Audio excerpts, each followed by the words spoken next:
Episode of Mr. Allard's Neighborhood. This is the place where you're entitled to Brad's opinion. And now for your host, Brad Allard. Oh, you caught me off guard there. I was almost asleep. Not really. Whew. Lots going on these days, isn't it, gang? Both local and national. I'm going to talk today about the FBI search and raid of Mar-a-Lago and Donald Trump's residence, and what does that mean, and is it significant, which I think we all know that it is, but we're going to talk about the implications of that, and also the implications of what Mr. Trump is having, and the impact this is having on the Republican Party as a whole. So we're going to talk about that, and at the end, I'm going to, encourage all about the school board race, and I'll talk about that, and when we get to that. But how are you doing today, Taylor? I am well, staying busy. How about yourself? It's a living. I'm doing okay. It's hot, of course. They say supposedly that they're going to get. Oops, I got to turn this sound down. Dadgummit. It's supposedly going to be cooler later on, but I'm not really thinking that's going to happen. So I'm just a skeptical when it comes to weather reports. I mean, we've had predictions of monsoons, and we haven't had much rain. I've had one rain event, you might say, this since early June, but I'll complain about that later. Let's talk about the sponsors first, which I can't complain about at all because they make all this happen, all this magic work. Okay. Oops. There we go. Okay, he clicked the right buttons for that too. Thank you, Daniel CrossFit Burleson. Hope you're doing well. CrossFit Burleson over on 317 Southwest Wilshire has the plans. It has the workout facilities. It has the trainers and supervision that you would need. It's not just to go in there and start flinging iron. You go in there and you'll have a organized workout with recognized trainers. So you need to check out CrossFit Burleson if you're looking to get fit and not throw a fit. Anyway, www.crossfitburleson.com will tell you about their membership plans. Shandy Stogsdill over at Stogsdill Realty, and also with our 817life.com page. It's that's a really good source of information for what's going on around here. But anyway, the Stogsdill Group is one of the best little agencies around here because they know where the real estate is and they know where the home is going to be sold even before they come on the market. And that's what it takes these days to get into a Burleson home is this type of inside information, if you will. So talk to Shandy Stogsdill. And also thank you to Rex Russell at the Russell Wealth Group, myfinancialbox.com. Hit the link, get to know him. He'll show you a little video of himself, what he does and his expertise in this. So get to know him, have a little coffee with him, talk about your 401ks and your other investment ideas, and hit myfinancialbox.com. Also, Gala Moore's over at Southern Gym. They're open today. They're open the rest of this week. Southern Gym on top of the Windmiller building. They do appraisals. They do cleanings. They do repairs. That's a big part of their business. And they do a lot of inventory as well. They'll be moving soon. They're staying in the same building. They're just going down to the first floor where they're expanding their operations. So it's going to be quite the deal. You need to go check out Southern Gym. Also, Hotworks at 731 over by Kroger, the theater, across from those healthcare clinics that are popping up over there. Hotworks, it's an infrared workout system. Michelle Humphrey runs this joint, and she does a great job. I've got a lot of respect for her because she really shows a lot of entrepreneurial expertise. But anyway, Hotworks, 11 different workouts with an infrared system to maximize your workout.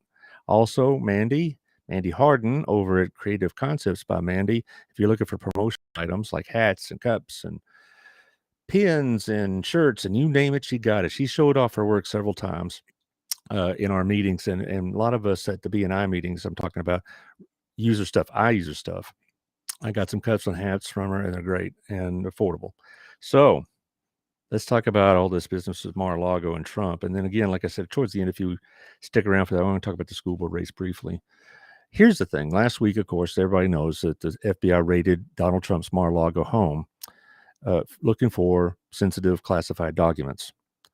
And they found at least 11 boxes of them that were labeled sensitive, up to 4 of them that were labeled top secret sensitive information, which is the highest level of secrecy afforded to documents.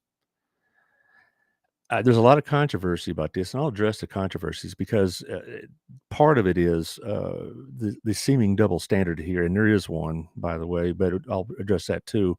But also the fact is, there's a lot of questions that are left unanswered by this, and the fact is, there's a lot of misinformation about this, about the FBI raid, and whatnot. I had several people say, "Can they raid a home without a warrant?" The answer is no, but they had one, which is obvious now because they even sealed the warrant. They said that this is what they're looking for. Now, when you hear about the affidavit that's been sealed and has not been released yet, what that is the probable cause that caused the issue to be warranted in the first place. That has not been released to the public. In other words, why did they think they needed to go into Mar-a-Lago and look for these documents, which obviously they found? That part hasn't been released to the public. I don't know if it ever will. It's not common. It's really not common for the search warrants to be revealed in an FBI investigation, but Garland suggested it or wanted it, and same with Trump.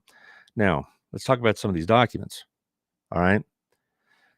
One question I still have never an answer is, why did Donald Trump feel compelled to have those documents in his home? We don't know what's in those documents, and we're not going to know what's in some of those documents, if not most of them. Why? Because they're classified documents, particularly the top secret ones. They'll never be revealed to the public. There's 4 boxes out of the 11 that are the most concerning. There's more. They took out more than 11 boxes, but there's 11 that really concern the people. Is that these 4 boxes are labeled top secret sensitive information. These documents can only be viewed and reviewed in a top secret room, soundproof, bug-proof room in the White House. And anybody that reviews it, FBI agent or CIA or anybody else, that's has a need supposedly to see these documents, they have to go in there basically in a t-shirt and shorts, because they can't bring any kind of recording device or monitoring device whatsoever. No phones, no cameras, no nothing. And what they see and say in that room can't leave the room. So 4 of those boxes are the highest level of secret classifications. They're not to be removed from that room and not to be viewed outside that room. And they had them in a safe in Mar-a-Lago, which they said, well, that sounds secure. No, it's not. That's not secure. Any group that wanted it, that has any expertise in this at all, could crack that safe easily. But the point is that those documents should never have left Washington, D.C. They should have never left that room. But there they were in the Mar-a-Lago residence. So when people get all worked up about the unfairness or the lack of justification of their Trump raid, they need to consider that fact. I'm not getting this information from the Post, the Wall Street Journal, or anything like that. I'm getting it from a retired FBI agent I know, because I asked him several questions about this. And he told me of this process, and that the classification of these documents is such that would it endanger national security? It's very possible. I mean, they are the highest level of security. What he told me is that most of these documents concern with agents and processes and procedures and information gathering techniques and things like that we would not want out there in the public. And why Donald Trump felt compelled to take those with him, I don't know. We'll never get a straight answer. People want to portray this, the Trump supporters want to portray this as some sort of persecution against him by the government. But the fact remains that these documents never should have been outside of Washington and outside these secure rooms. And we can complain about what we think is persecution by the FBI and unfair treatment, and I'll address that in a minute. But the point is that those documents never should have left Washington. I don't care what some of the media are telling you. And the fact is that having those documents isn't just a national security risk, possibly, but it also is an international problem, because a lot of those documents are going to be dealing with foreign countries, and what our relationship is with them, and our information gathering is with them, and how we coordinate things with, maybe for terrorism, I don't know, but anything, Ukraine, Middle East, you name it. And now that potentially would be put at risk. So it's not just the United States government that's put at risk. It's also maybe apparently there's something with the French government that was reported, and it may be other governments. It may be we'd be exposing operatives within foreign hostile governments. Why Donald Trump thought he needed those documents, I don't know. You're never going to get a straight answer on that. Now, some said, well, they're declassified. That he declassified them. Again, according to my FBI friend and from what I've read, Donald Trump does not have the unilateral authority to declassify documents. No president does, and hasn't since Nixon.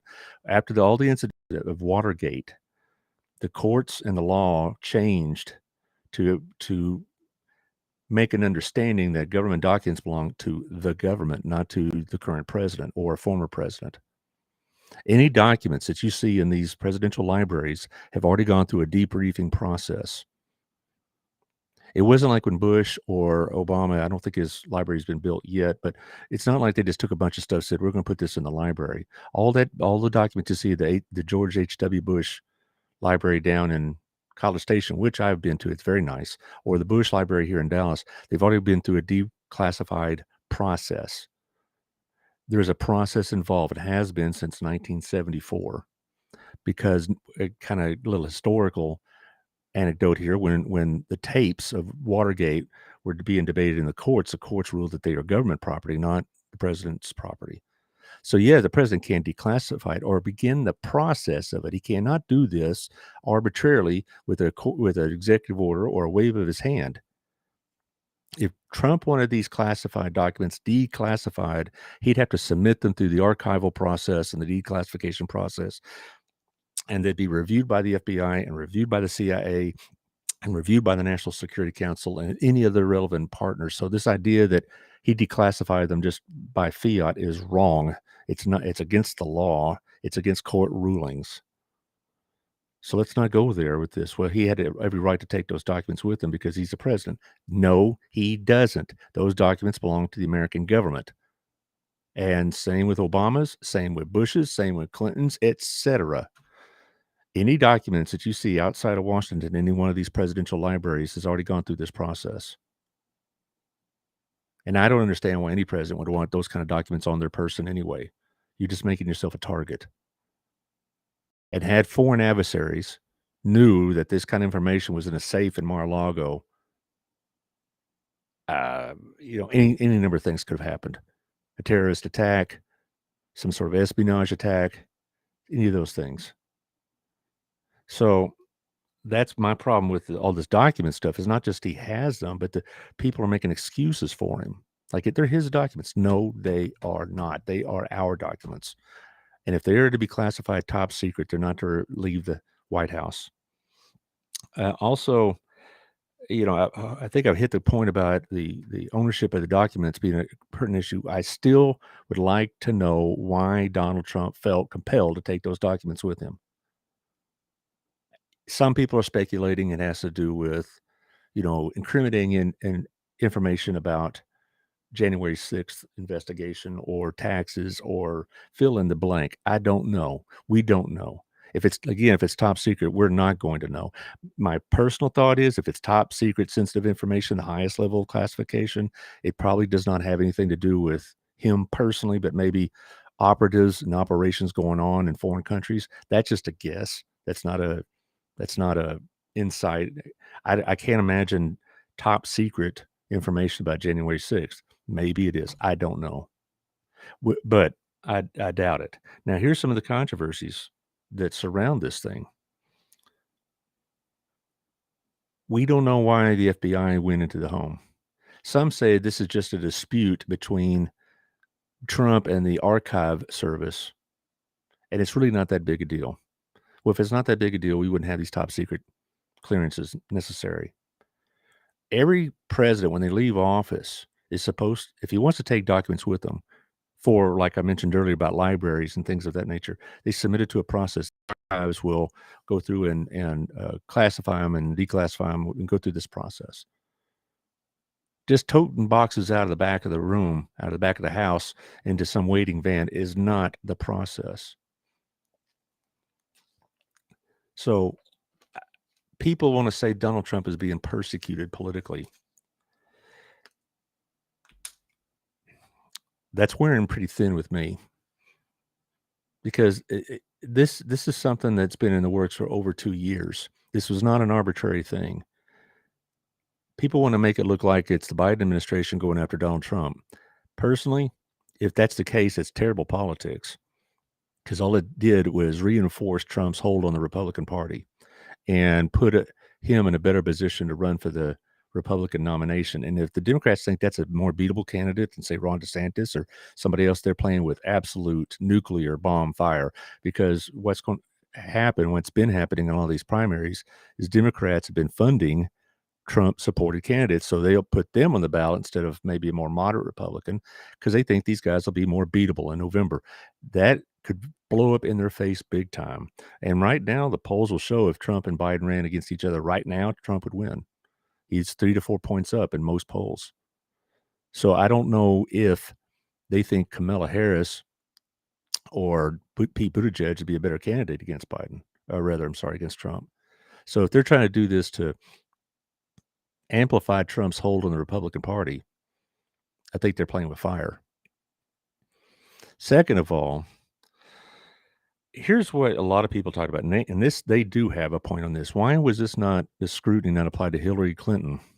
And that I have to agree with the critics of this raid. That absolutely, Hillary Clinton should have been investigated in the same manner, because what they did is roughly the same thing. Hillary Clinton's the emails, the accusations, that's the word I want to use. The accusations about the emails was roughly the same thing, that she had top secret documents or information on this hard drive that was in her bathroom in her Westchester, New York home, and that in this server, they had a lot of secret information, maybe different levels of secret, but there was still classified information that had not been declassified. And then when they tried to attempt to get it, it was erased and destroyed and all this other business. And then when she's just saying, "Oh, it's no big deal, it's no big deal," I would have liked to see the FBI apply that same level of scrutiny to her that they did Donald Trump. So yes, the people that are upset by Donald Trump should also be upset with Hillary Clinton, because she did roughly the same thing. We just don't know what level of secret information she had, because she destroyed it. The destruction of evidence, a felony. No FBI search there, no FBI warrants, no investigations. And then at the very end, that weasel nitwit James Comey opens up an investigation about 10 days before the election, and they still claim that's what cost her the election. I could tell you it's her toxic, egregious personality that cost her the election. But that's beside the point. The FBI did not apply the same level of attention and scrutiny to her as they did Donald Trump. So that's been a basis of why this is a double standard. And even the Democrat, no, I'm sorry, say it right, the Republican-leaning publications that do not care for Trump, like National View, Wall Street Journal, Dispatch, they all say the same thing, that it's appropriate that Donald Trump be searched, but it was equally appropriate that Hillary Clinton have her servers and emails investigated into. And so that's one reason why a lot of people see this as illegitimate, because they did not apply the same standard. There's an author I read quite often, David French, has a great article in the Dispatch from Sunday. He's no fan of Trump, I can tell you that. He's a conservative Republican, and he says, in effect, same thing I'm saying, that whether we care for Mr. Trump or not, we can't have one standard of justice for him and another one for Hillary Clinton or any other Democrat. And that's where a lot of people find this thing bogus. Had the FBI had that same level of attention to detail, that might have made this episode a little less controversial. It's going to be controversial anyway to have a home of a former president search for documents. That is a big deal. But we need to have equal justice, and a lot of people don't see that. And I have to agree. It seems like quite often that the things that they're criticized about Republicans don't get criticized about Democrats. I mean, Hunter Biden got a free pass during the election. That's just a fact of the matter. Even the New York Times admitted they've made a mistake. Even the Washington Post said the same thing, that they didn't give the proper scrutiny to the case that they deserved during the election. New York Post was putting stuff out there, and they got banned from Twitter. And so my point with all of this is that the reason why people see this as illegitimate is because of the tremendous double standards. Now, let me just reiterate what I'm saying. Donald Trump should not have had those documents. The FBI was within their purview and their rights to go get those documents, and they did it legally. But let's have some equal application of justice here. A lot of people really, really believe at the upper levels of the DOJ and the FBI are highly, highly politicized. I tend to concur with that opinion. Now, I talked again to my agent. It says, does that affect people down on the ground level? It says, not really. most people will serve 20, 30 years, and what goes on at the top is just something that they hear about or read about in the papers. They don't really deal with that directly. They deal with their region and their bosses, and that's it. But that's not the point. I do believe that this idea that the Department of Justice and the FBI are nonpartisan actors is being eroded by actions like this, particularly the FBI. And the FBI leadership under James Comey and others is egregious. It's terrible. Now, again, the FBI agents on the ground are solid men and women defending justice as best they can. But the point is that the FBI has become so politicized as that it doesn't even warrant the respect that it used to be. And it's a sad thing because they do a good job at the ground level, but the top levels, no. Second thing is, a lot of people think this was just a fishing expedition for about January 6th. The warrant didn't say that. And if they found evidence about January 6th, there's going to have to be some additional legal steps. These additional legal steps would have to be other search warrants and things of that nature. But a lot of people think this is just an attempt to try to find information about January 6th. Is that true? So far, there's nothing there in the public information area that says so. If they go in there with a warrant saying, we're looking for these top secret documents, and oh my stars, we found all this other stuff, I can imagine it would be inadmissible at court. Unless they were lying on a coffee table somewhere. There is plain sight and all these other exceptions to warrants. But if they went in there looking for one thing on the warrant, but in reality they were looking for something else, the information would probably be not allowed in court. Unless Trump just handed it to him or something like that. Also, a lot of people say this has to do with this civil case going on against him in the state of New York. The state of New York is suing him about tax issues. And last week he gave he didn't give a testimony. He took the Fifth Amendment for 4 hours, which is his right. I would just ask the people that would look upon that and say, well, it's his right to take the Fifth Amendment. Had Hillary Clinton taken the Fifth Amendment, I can only imagine what the hair pulling would be on Fox, etc. The Fifth Amendment was designed to prevent self-incrimination, and it's a right that we needed, particularly in the context of the American Revolution. But and I'm not going to say that he's guilty merely because he took the Fifth Amendment. However, I don't think the reaction would be the same on the right had Hillary Clinton or Hunter Biden. If he is ever called to testify and he takes the Fifth Amendment, they're going to go nuts on the late night talk shows and on the radio. I guess really kind of sidetrack on this. What I'm really asking for this is even-handedness. If you're going to be upset about Hillary Rodham Clinton having emails that are unclassified floating out there in the ether, be upset about this too. And I would say if you're upset about, it's seemingly the double standards being applied here, that's a legitimate concern. But understand, Donald Trump, when just sitting by the pool drinking a margarita, he had stuff in his possession he should not have had. And if you want to talk about the FBI being partial, whatever, yeah, I share that concern. I don't share it at the ground level. I share it at the top levels. I share it with the Attorney General and the Department of Justice. That they're not applying the law equally.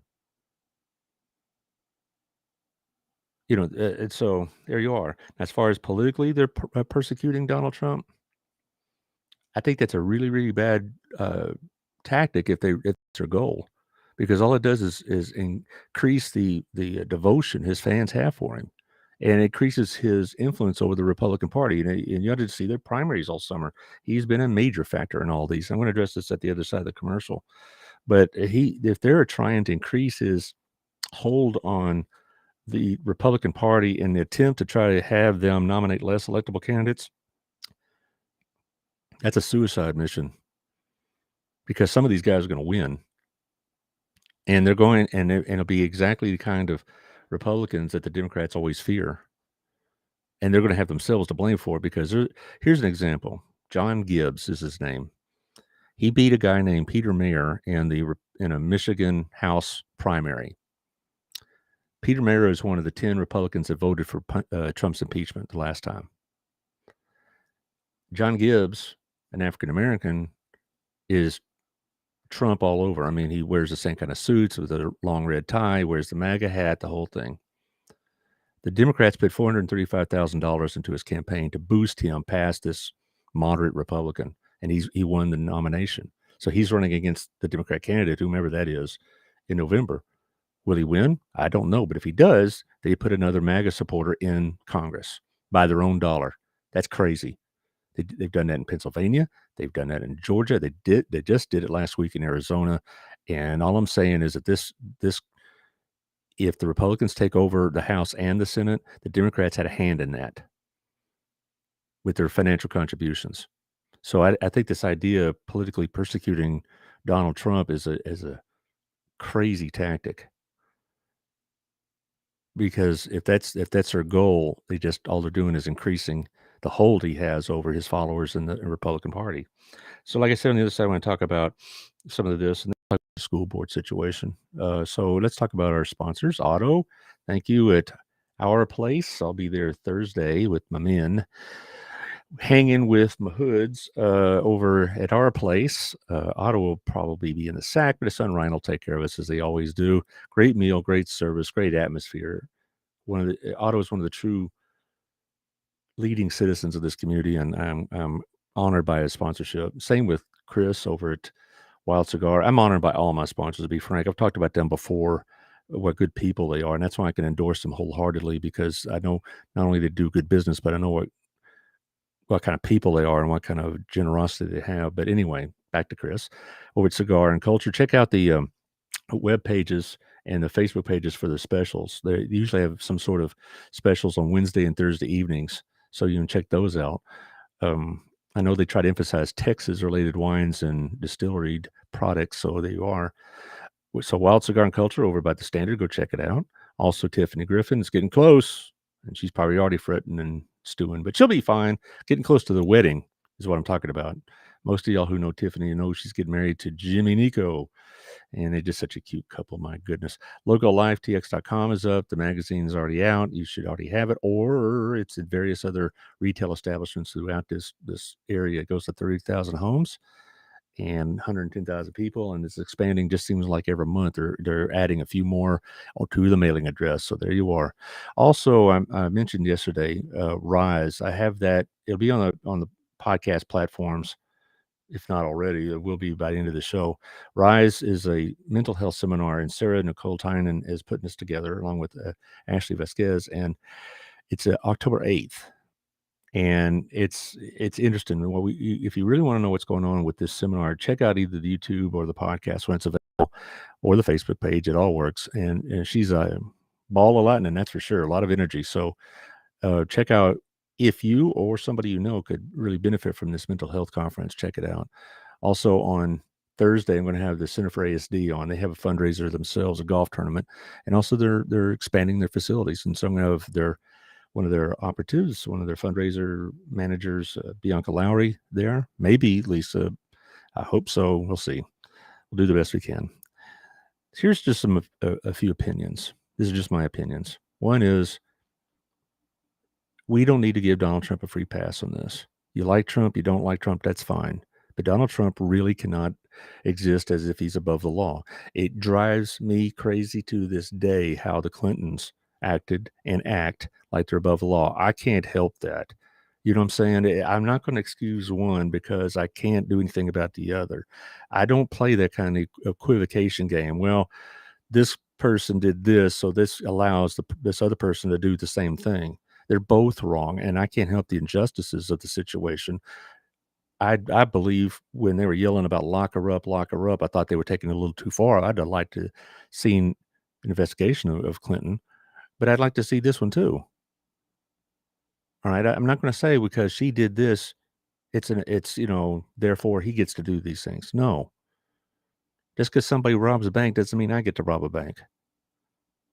Now, if I am prosecuted, put in jail, where this other person goes free, that is part of the injustices of this world. Like my daddy says, there's only one fair, and it comes in October. All right. So the fairness of the situation is really not the crucial question. Now, second of all, this has led to an increase and uptick in violence, like we saw in Cincinnati last week, where some lunatic tried to attack the Cincinnati FBI building. But the FBI is saying there's a lot more traffic on the dark web about political and other types of violence. That's never an excuse. We don't excuse it with Antifa. We don't excuse it with BLM. We don't excuse it from any of the other nitwits that want to terrorize pregnancy aid centers. We shouldn't excuse it for this. All right, these people that are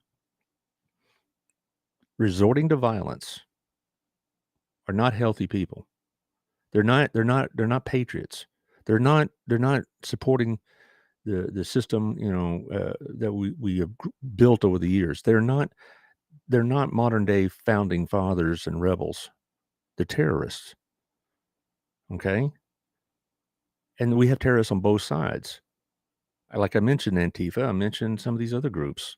Some of them don't even have names. But we can't condone political violence just because we reside on one side or not on the political spectrum. Just because I consider myself fairly conservative doesn't mean I'm going to give my other conservative-leaning groups that want to resort to destruction and vandalism, I'm not going to give them a pass. I think they're a disgrace to what I stand for and what I believe in. And they do more harm to the cause than anything else. So this is another concern. Now, Donald Trump says, well, he comes out in Fox yesterday and says, I want to, tamp down the violence. And that's just not true. I mean, he January 6th, the evidence shows that he encouraged it and he wanted to be there and he would have been there had the Secret Service just flatly refused his orders to go to the Capitol building. So this idea that he wants to calm violence and be a healing factor is rubbish compared to what happened on January 6th. And again, a lot of people don't want to acknowledge what happened that day or happened last week, but this is all the same thing. Donald Trump encouraged this violence, and the idea that he's going to be the calming factor is not true. And so we have to be very concerned when we see violent rhetoric on any social media, or if you hear it from somebody. I'm not saying go call the FBI, but I'm just saying be concerned. Also, Donald Trump, in my opinion, has had a very negative impact on the Republican Party. Why? Because Republicans don't follow Republican ideology or Republican platforms. They follow him. And whatever he says, for many of them, that's the ideology. Many of the things that he ran for, I didn't have a real problem with. But the point is that the deciding factor now for the Republicans in these primaries is not who's the better person, who has the better ideas, who adheres most closely to Republican traditional values and principles. It's what is their opinion about January 6th? What is their opinion about the 2020 election? What is the relationship with Donald Trump? And he goes around anointing these people like kingmakers, and it's costing the Republican Party. Last week, the Arizona Republican Party nominated both for governor and for U.S. Senate some very skeptical-looking candidates. And the only reason they won, besides the Trump endorsement, is that they followed the Trump line. Blake Masters has won the Republican primary in Arizona. I have no idea what his policies are on defense, trade, education, etc. It's all his relationship and his opinion of Donald Trump. Same thing with Carrie Lake, the Republican governor nominee of Arizona. It's all about, she won specifically because she was an election denier. Then we get the egregious candidate, Herschel Walker in Georgia, who was nominated by Trump. That's a state that should have fell into the Republican hands like an overripe pear, but it's going to be kicked to the curb because of the influences of this candidate. And by the way, on that topic, if you're pissed about, sorry, ladies, if you're upset about the climate bill that is about to be signed, I think tomorrow by Biden, you can blame Donald Trump for part of that because he goes into Georgia in the runoffs in 2020, tells the Republicans, don't vote for these guys because they're not supporting me, and they end up voting for 2 Democrats, which gave them the Senate majority. Raphael Warnock ran against an incumbent, and he should have gotten beat. But because Trump goes into Georgia a few days before the election, says, don't vote because I'm mad at them, and they didn't, many of them didn't, Warnock is now your senator. And now they nominated Walker to run against him, and he's going to win again because of Donald Trump. Arizona, that was another one that should have been a pickup for Republicans. It's probably going to go away. Michigan, Pennsylvania governor. All these are Trump-related supporters, and their electability is not good. Now, if they do get elected, the Democrats are going to rue the day they supported them, like I said earlier. But they don't really follow. Our U.S. Congress members don't follow so much what District 25 here wants. It's what Donald Trump says. Okay? And that's not good. I am a Republican, but I'm a Republican that wants Republican values, not follow the ideology of one man. Second of all, my conservatism is not defined by how closely I adhere to Donald Trump. I don't have to explain my conservatism to anybody, and me telling me that I'm for or against Trump is not an explanation. People have gotten so confused about the relationship between Donald Trump and political ideology and the Republican Party that it's defined as for or against Trump, not for or against free trade, for or against strong defense, for or against funding or defunding the police, and blah, blah, blah. Those aren't the issues don't define where you stand in this new political reality. It's all about the person of Donald Trump. I am a conservative. I am a Republican. But I am because I know what I think about these issues, not because of my opinion one way or the other about Mr. Trump. And that's what's really bothered me about a lot of this is that we don't even define our politics anymore in the way we used to, as having some sort of vague attachment to positions and policies and ideologies. It's all about personalities. You love or hate Biden, you love or hate Trump, and that's all it is. And here's the issue. I talk about this a lot with the king of Kiowa County. What are Republicans going to do once they take over? And the answer is, I not what I wanted to do. I wanted them to address some of these issues about crime, about the border, about some of the issues dealing with foreign policy, about dealing with Ukraine, dealing with that disaster in Afghanistan. But what we're going to have, we're going to have investigations. We're going to have investigations into the January 6th committee itself. We're going to have investigations into the election of 2020. We're going to try to relitigate that over and over again. We're going to have investigations. McCarthy's already said we're going to have investigations on the FBI search, and in 24/7, we're going to have investigations on Hunter Biden and the laptops and his business connections. Or Nancy Pelosi's son, Paul Jr., also is going to be drug into this, because, and probably rightfully so, to tell you the truth, because on that Taiwan trip, he went and did a lot of private business on public dime, so to speak. A lot of business he does, it's very similar to Biden's. But the point is that we're not going to have legislation. We're not going to address the needs of Social Security or the Medicare issue. We're going to address the political needs of nonstop investigations, and everybody's going to be busting their hump to be a guest on Hannity or Ingram or Carlson or something else, and it's just going to be, I want something to vote for, and I'm not voting for 24/7 investigations. I want legislation that helps education, that helps, the crime situation, the border situation, which is very concerning to me. That's what I want. But that's not what we're getting so far, because it's all about, do you think the election was stolen or not? And we get what we asked for. We get what we asked for. And that's all I'm going to say about that. I want to address a few minutes on the school board race. There is no country in the world that probably is more responsible for the leaders they put into place than the United States. No country in the history of mankind. that probably is more accountable to its leader, to who they put into leadership than the United States.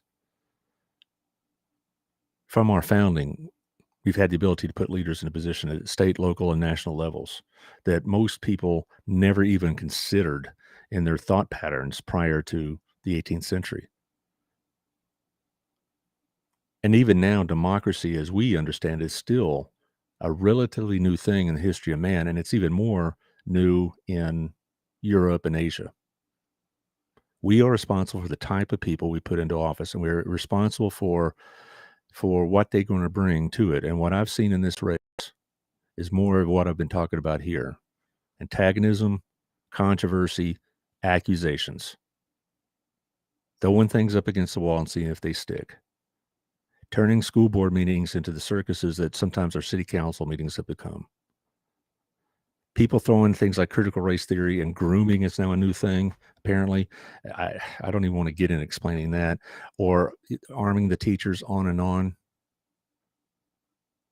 It's up to you, citizens of the Burleson ISD voting area, if this is what you want for your school district, because this is what's being run. We're not running on issues, we're running on accusations.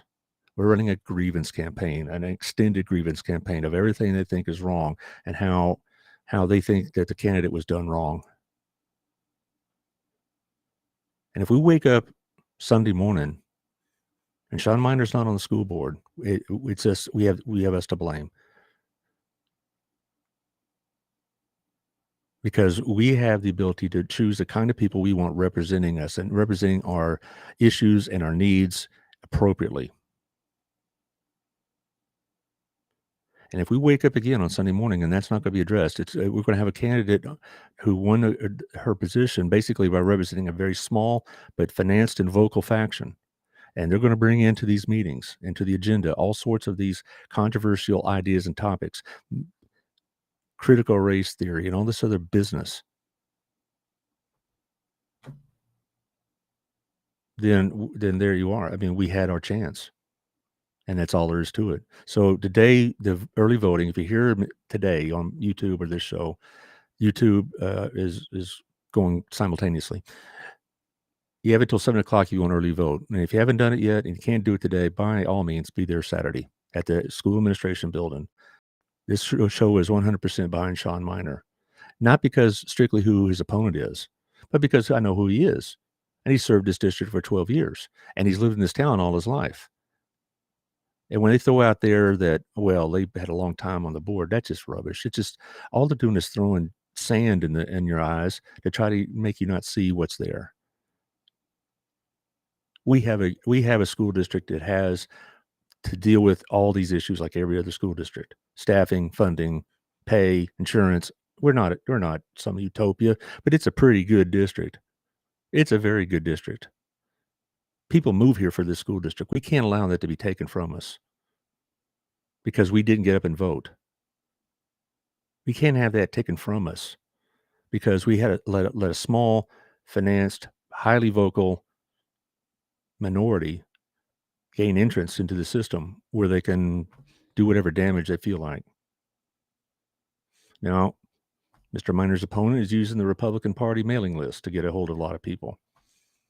So much for the nonpartisanship of local races. So I urge you very strongly, if you're able to vote in this election, go do so.